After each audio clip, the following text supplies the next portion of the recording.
यार आज जो हम बात करने जा रहे हैं वो सिर्फ एक ट्रेड वॉर की कहानी नहीं है। ये पूरी रिपोर्ट इस बात का एक्सपोज है कि कैसे अमेरिका, खासकर ट्रम्प की लीडरशिप में, ट्रेड को हथियार बना के अपने स्ट्रेटेजिक इंटरेस्ट को फॉरवर्ड कर रहा है। और इसमें इंडिया टारगेट बन गया है। रूस से इंडिया की क्लोजनेस, ब्रिक्स में उसकी भागीदारी और अमेरिका को जवाब न देना, सब कुछ अब अमेरिका की टैरिफ पॉलिसी में झलक रहा है। ये बातचीत सिर्फ इकोनॉमिक डेटा की नहीं, बल्कि पावर डायनामिक्स, पॉलिटिकल मोटिवेशन और इंटरनेशनल लॉ के रोल की भी है। और सबसे ज्यादा शॉकिंग बात, इंडिया ने कितनी बार बातचीत की, कंसेशंस दी, फिर भी अमेरिका ने 25% टैरिफ और एक एक्स्ट्रा पेनल्टी ठोक दी। चलो अब डिटेल में चलते हैं। शुरुआत करें उस बिग अनाउंसमेंट से जिसने ये पूरा बवाल शुरू किया। तो ट्रम्प ने 30 जुलाई 2025 को अनाउंस कर दिया कि 1 अगस्त से इंडिया पर 25% टैरिफ लगेगा, और वो भी एक एक्स्ट्रा पेनल्टी के साथ।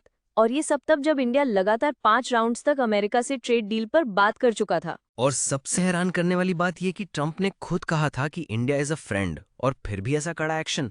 साफ है कि ये सिर्फ ट्रेड का मसला नहीं है, बल्कि ये एक तरह का इकोनॉमिक दबाव है, जिसे रिपोर्ट इकोनॉमिक कोअर्शन कहती है। हाँ, और ये कोअर्जन दिखता है जब हम देखते हैं कि बाकी देशों पर क्या टैरिफ लगाए गए।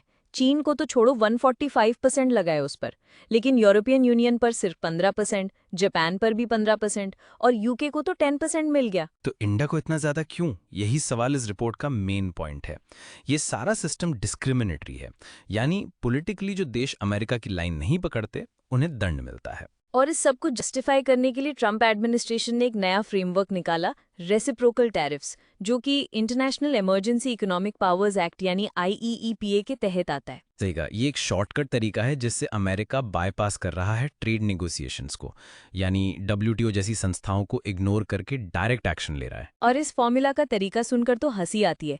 इंडिया और अमेरिका के ट्रेड डेफिसिट को इंडिया से इंपोर्ट से डिवाइड करो और फिर उसका आधा हिस्सा टैरिफ बना दो। यानी बेसिकली अगर आप अमेरिका को ज्यादा बेच रहे हैं तो सजा पाओ। और इस फॉर्मूले में सर्विसेज का कोई रोल ही नहीं है। इंडिया का $45.7 बिलियन का गुड्स ट्रेड सरप्लस तो है, लेकिन साथ ही $3.2 बिलियन का सर्विसेज सरप्लस भी है, वो कहीं गिना ही नहीं गया। अब बात करते हैं अमेरिकी दबाव की टेक्निक की। पहले अप्रैल में ट्रंप ने 26% टैरिफ अनाउंस किया, फिर 90 डेज की मियाद दी, फिर उसे एक्सटेंड करके 1 अगस्त की डेडलाइन बनाई और फिर सीधा टैरिफ इम्पोज कर दिया। यानी क्लासिक गेम ऑफ प्रेशर, सामने वाले को समय दो सोचने का, लेकिन उसके बाद दबाव बनाओ और साथ में शर्तें रखो। जैसे यूएस ने कहा कि इंडिया को अपने मार्केट पूरी तरह खोलने होंगे, खासकर एग्रीकल्चर, डेयरी और GMO क्रॉप्स के लिए। अब सोचो, ये वो सेक्टर्स हैं जो इंडिया में इकोनॉमिकली और पॉलिटिकली सेंसिटिव हैं। यहाँ किसानों के लिए GM फसलें एक बड़ा मुद्दा है। और यहाँ एक और ट्विस्ट है, अमेरिका सिर्फ ट्रेड की बात नहीं कर रहा है, बल्कि जियोपॉलिटिक्स को ट्रेड में घुसेड़ रहा है। जैसे इंडिया के रूस से एनर्जी और डिफेंस रिलेशनशिप पे सवाल उठाया गया। सही पकड़ा। ट्रंप ने पब्लिकली कहा कि इंडिया 35% से ज्यादा तेल रूस से खरीदता है और उसकी ज्यादातर मिलिट्री डील्स भी रूस के साथ हैं। और ब्रिक्स की बात भी ट्रंप ने उठाई। उसने इसे एंटी US ग्रुप कहा और कहा कि ये डॉलर को हटाने की साजिश है। तो एक तरह से इंडिया को कहा गया कि अगर तुम हमारे साथ ट्रेड करना चाहते हो तो अपनी फॉरेन पॉलिसी बदलो, जो कि पूरी तरह से वेपनाइजेशन ऑफ ट्रेड है। और ये पॉलिसी वर्ल्ड ट्रेड ऑर्डर के खिलाफ जाती है, जिसे वर्ल्ड वॉर 2 के बाद बनाया गया था। याद है GSP का मामला? अमेरिका ने 2019 में इंडिया को GSP लिस्ट से हटा दिया था और इंडिया ने 28 प्रोडक्ट्स पर रिटालिएटरी टैरिफ लगाए थे। हाँ, और 2023 में कुछ WTO डिस्प्यूट सुलझ भी गए थे, पर अब सब कुछ फिर उलट गया। देखो, असली मुद्दा है अमेरिका की डिमांड पावर, यानी उसका कंज्यूमर मार्केट इतना बड़ा है कि वो जिसे चाहे बाहर कर सकता है। और इंडिया, जो दुनिया की 5वीं सबसे बड़ी इकोनॉमी है, फिर भी अमेरिका पर एक्सपोर्ट के लिए डिपेंड करता है। 18% एक्सपोर्ट्स वहीं जाते हैं। इसी को इंटरनेशनल रिलेशंस में कहते हैं वल्नरेबिलिटी इंटरडिपेंडेंस, यानी एक साइड को ज्यादा नुकसान, दूसरे को कम। और यही अमेरिका इस्तेमाल कर रहा है।